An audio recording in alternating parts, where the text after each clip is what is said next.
आसान है। Please sir.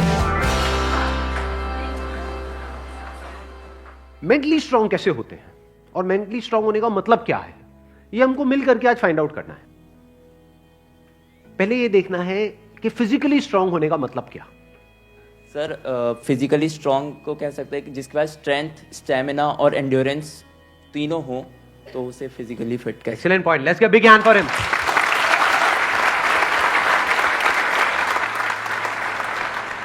क्या हम ये कह सकते हैं उसकी मसल स्ट्रांग हो? हाँ, क्योंकि कुछ भी लिफ्ट करने के लिए, सही। वेट उठाने के लिए मसल्स का स्ट्रांग होना जरूरी है। मसल्स वीक होंगी तो आप नहीं कर पाओगे, हाँ।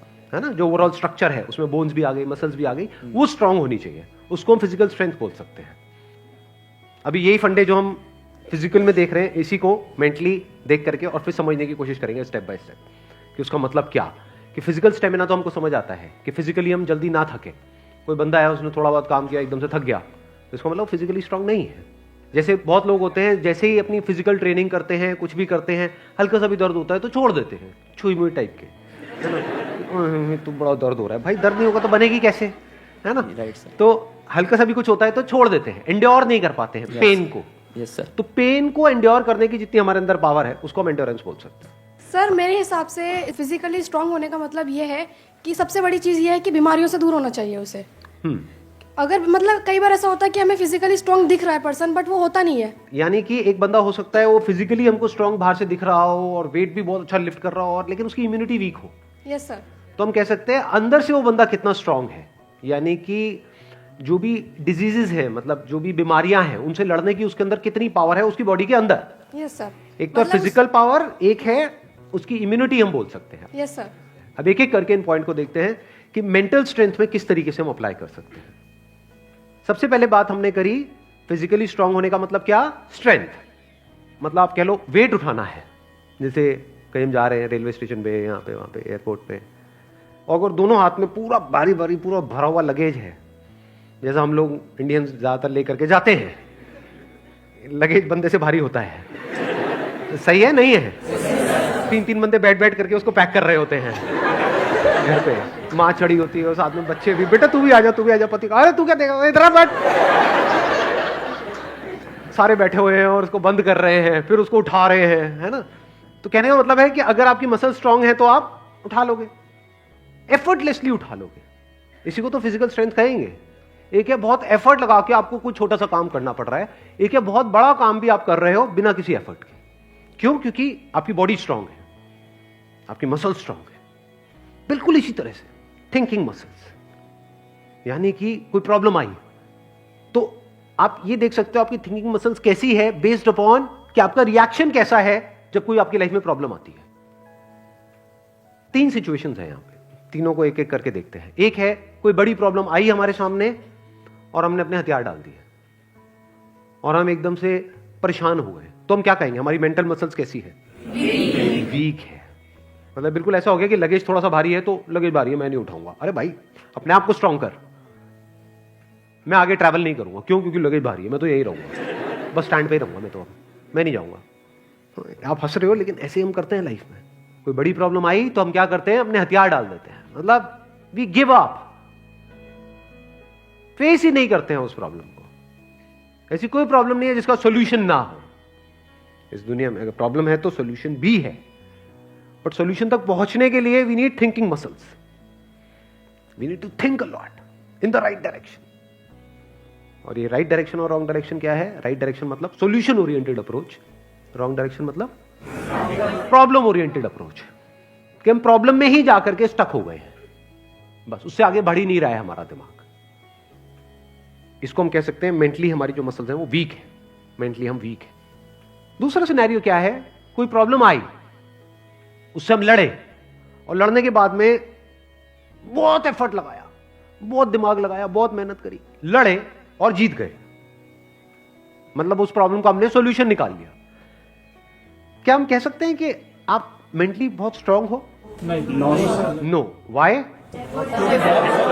एग्जैक्टली बिकॉज आपको बहुत एफर्ट लगाना पड़ रहा है। समझ गए ना?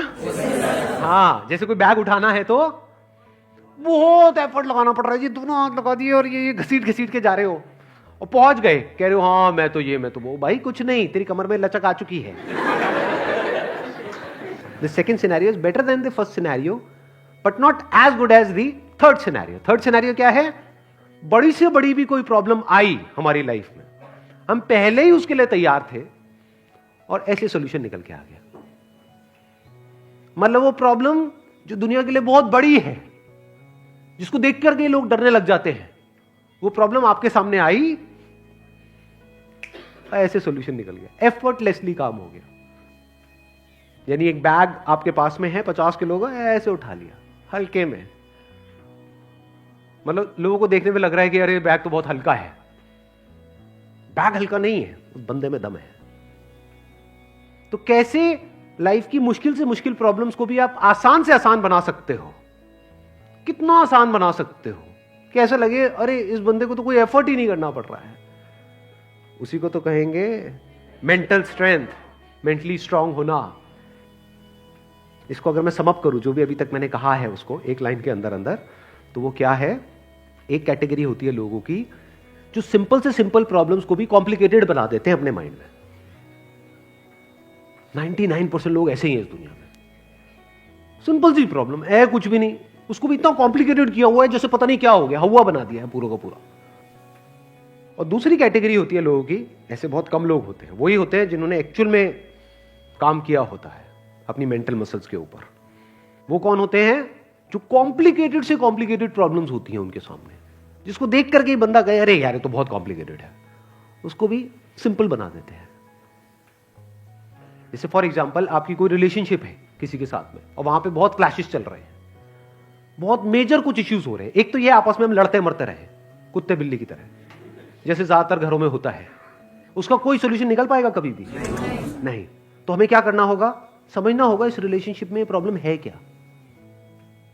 अज्यूम नहीं करना है पहले से कि प्रॉब्लम उसमें है या प्रॉब्लम मुझ में ही है. ये भी एक विक्टिम मेंटालिटी होती है, मेरे में ही कमी है, वो तो सब सही है बस मेरे में ही कमी है. ये भी बड़ी गंदी मेंटालिटी होती है. विक्टिम मेंटालिटी या फिर तुझ में प्रॉब्लम है, मैं सही हूं तू गलत है. तो पर्सन को ना देखा जाए कि वो या वो, प्रॉब्लम को समझा जाए. प्रॉब्लम एग्जैक्टली क्या हो रही है रिलेशनशिप, वो जो क्लैश हो रही है उसकी जड़ क्या है, उसका कॉज क्या है. अगर वो हमको समझ आ जाता है बारीकी से, तो क्या वो प्रॉब्लम जड़ से ठीक नहीं हो जाती? और अगर हम उसको ना समझे और ऊपर ऊपर से ठीक करने की कोशिश करें, क्या वो कभी भी ठीक हो सकती है?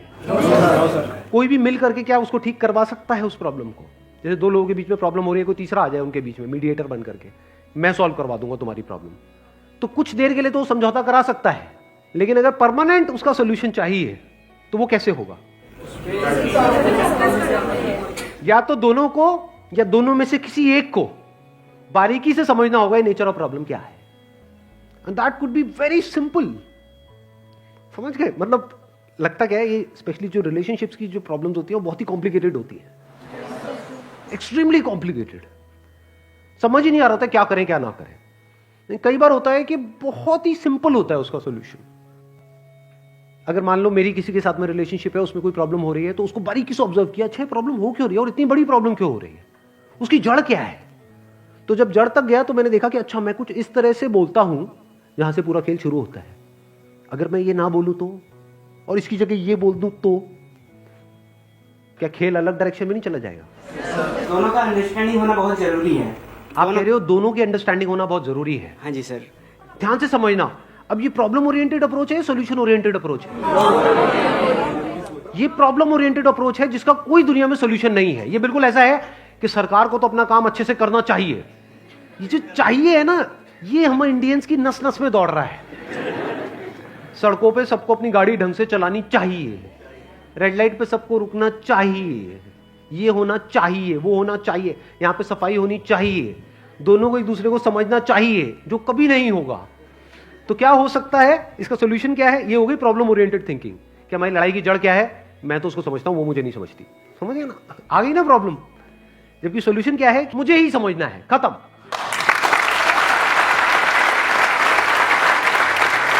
Thank you so much for coming.